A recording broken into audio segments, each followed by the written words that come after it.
नागपुर के सबसे बड़े अंबाझरी तालाब पर आज सुबह एक बेहद अनोखा नजारा देखने को मिला।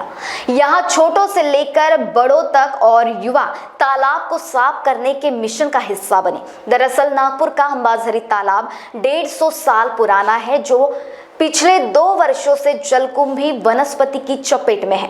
पिछले 1 वर्ष में नागपुर महानगर पालिका द्वारा अनुमानित 2 करोड़ रुपए खर्च कर तालाब से यंत्रों की मदद से वनस्पति निकालने का कार्य किया गया। फिर भी हालात जस के तस है। लोग तालाब बचाने के लिए महानगर पालिका से गुहार लगा रहे हैं। यह तालाब से यह जलीय वनस्पति निकाल रहे लोगों ने महान्यूज 7 से कहा कि यह झील बहुत खतरे में है, इन्हें एक ही दिन में निकालना पड़ेगा, नहीं तो ये वापस बढ़ जाएंगे। अब सवाल ये कि महानगर पालिका एक दिन में इस तालाब से इस जलीय वनस्पति को निकाल क्यों नहीं फेंक पा रही। मेरा नाम अभिजीत आदमन है और ये मेरे मित्र जांभूलकर जी। ये यहाँ पे हमारा सफाई करने का एक ही उद्देश्य है कि यहाँ पे इंटरनेशनल लेवल के जो नेशनल लेवल के खेलो इंडिया में जो लड़के पार्टिसिपेट करते हैं वो भी यहाँ पे प्रैक्टिस करते हैं। और देन उसके बाद इन्हें कैसा है कि अपने पास नागपुर सिटी में इतने ज़्यादा तैराक है, लेकिन अपने पास वो क्वांटिटी में स्विमिंग पूल्स नहीं है। हम भी स्विमिंग पूल में, यानी आज हम 25 साल हो गए हम यहाँ तैर रहे हैं, कंटिन्यूस तैर रहे हैं। आती जाती गंदगी रहती है, लेकिन प्रशासन भी उदासीन है इसके पीछे। ये पोकलेन जो है, ये मट्टी गड्ढे करने के लिए, वो पोकलेन से जलपर्णी नहीं निकलेंगी। वो प्रयास कर रहे हैं, लेकिन वो प्रयास उनका सक्सेस नहीं है, प्रॉपर नहीं है। इसको निकालने के लिए अभी कितना पैसा खर्चा कर रहे हैं हमको पता नहीं है, लेकिन हम तो है जितना वो पोकलेन निकालता है तो एक दिन में हम तो खुद ही साफ कर लेते हैं। जितना निकालो उतना डबल हो जाता है, जितना निकालो उतना डबल हो जाता है, रातों रात बढ़ जाता है। ये किसी ने डाला है, ये तालाब बंद होना चाहिए। ये नागपुर का एक ही तालाब है जो क्लीन था, उसमें ये डाला गया है। इससे तो पोल्यूटेड और ज्यादा तालाब है, वहाँ पे ये जलपर्णी नहीं है। ये किसी ने, यानी किसी का मालाफाइड इंटरेस्ट है कि नहीं, जिन्होंने शरारती काम है कि या शरारती काम है या किसी को ये तालाब एक्वायर करना हो, उन्होंने ये गंदगी फैलाए है यहाँ पे। बाकी तो इससे भी ज्यादा तो पोल्यूटेड बाकी तालाब है। ये अपना फुटारा तालाब इससे पोल्यूटेड है, लेकिन वहाँ पे ये नहीं है जलपर्णी। अभी ये जबरदस्ती यहाँ पे किसी ने क्या किया है पता नहीं है। मैं भी 40 साल से आ रहा हूँ यहाँ पे, देख रहा हूँ। कुछ भी नहीं था, वहाँ से खाली नाले से पानी आता था। वो वहाँ पे हमने वो 3-4 बार डेपुटेशन दिया वहाँ पे कलेक्टर को, बोला हमको तकलीफ हो रही, वहाँ से पोल्यूशन पूरा पानी आ रहा है MIDC का। तो उन्होंने कुछ दिन के लिए बंद कर दिया था। फिर वो क्या सेटिंग होती उनकी पता नहीं, फिर साला पानी आता, फिर पानी खराब होता, फिर मछलियाँ मरती, डिप्टी कलेक्टर मिस्टर मछलियाँ मर जाती है, फिर वो गंदगी होती है उसकी। पैसा है ना, वो पूरा बताते पूरा हमारे दिन चल रहे हैं। अभी देखो आगे होता है क्या, सरकार को जितना बताते उतना करते हैं, फिर बाद में वही बंद हो जाती फाइल, कुछ नहीं चलती करना मनता। आप इसे हटा रहे हो तो ये कितने प्रतिशत यहाँ से कम हो रही है या निरंतर बढ़ती ही जाती है? ये बढ़ती जाती, कम नहीं होती, क्योंकि ये हाइड्रिला नाम की वनस्पति है। ये ऐसी है कि ये बढ़ती जाती है, कम नहीं होती। इसको एक साथ में निकाल के तभी कम होंगे वो। देखो आपको, और इसको कुछ जैसा मतलब लिक्विड वगैरह डाल के तभी मरेंगे, नहीं तो ऐसी नहीं मरती हो। इसकी 100% गारंटी है, क्योंकि ये अलग ही वनस्पति है और जीवट है।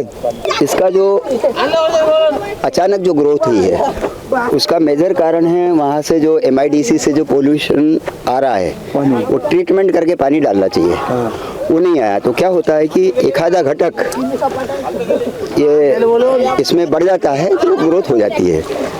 अब ये जो हर चीज़ के 2 पहलू होते हैं।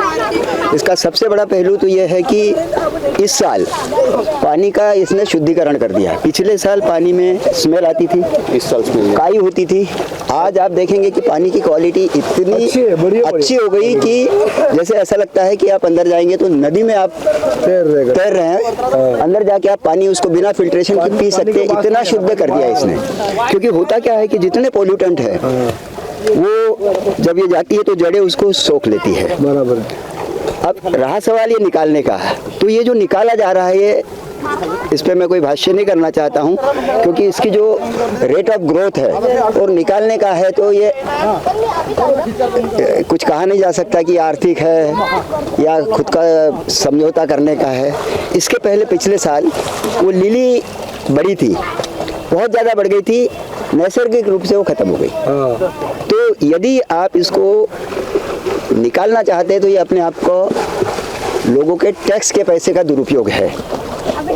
यदि हमें एक्चुअली ये कंट्रोल रखना चाहिए, निकालना नहीं है पूरा, इसको कंट्रोल करना चाहिए। और कंट्रोल करने के लिए इतनी ये निकालने की कोई ज़रूरत नहीं, आप जितना ज़्यादा निकालेंगे उससे 10 गुना वो बढ़ते जाएगा। इसका बेस्ट उपाय ये है कि इसका हम क्या यूज़ कर सकते हैं, क्या उपयोग कर सकते हैं, उसके ऊपर हमारे देश में अरबों रुपए संशोधन पे खर्चा किए जाते हैं। ये केवल अंबाझरी का ही प्रॉब्लम नहीं है, ये प्रॉब्लम नहीं है, ये एक्चुअली देन है हमारे को प्रकृति की। इसका हम कैसे यूज़ कर सकते हैं, ये करोड़ों अरबों रुपए जो खाते हैं वैज्ञानिक लोगों ने, इसके ऊपर संशोधन करके इसका क्या यूज़ किया जा सकता है, उसका संशोधन करने की जरूरत ना कि ये नाटक करने की, जैसी भी से निकालने का, ये करना, ये सब नाटक है, आर्थिक अपव्यय है हमारे टैक्स के पैसे का।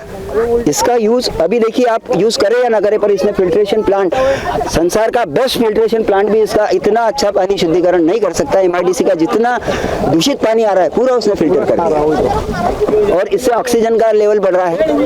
अब रहा सवाल मछलियों का, देखिए कोई भी चीज़ अति सर्वत्र वर्जनम, ये हद से ज़्यादा बढ़ गई इसलिए हमको हानिकारक लग रही है, उसको कंट्रोल करना जरूरी है, निकालना नहीं है। और दूसरी बात, कुछ लोग बोलते हैं कि इसको केमिकल डालना चाहिए, कोई भी किसी भी तरह का केमिकल डालने की जरूरत नहीं है, नैसर्गिक रूप से उत्पन्न हुआ है और निसर्ग अपना बैलेंस खुद ही मेंटेन कर लेता है। जैसे पिछले साल लिली का प्रादुर्भाव हुआ था, वो खुद ही नष्ट हो गई।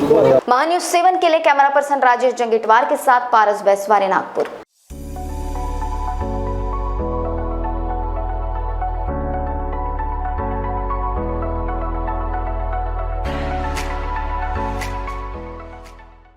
इस शादी सीजन तैयार हो जाइए सेंटर ऑफ अट्रैक्शन बनने के लिए। कैसे? सचिन लाइफस्टाइल के बेहतरीन कपड़ों के साथ। जी हाँ, सचिन लाइफस्टाइल में ladies wear, kids where, men's wear सभी सेक्शन के लिए कपड़े अवेलेबल हैं।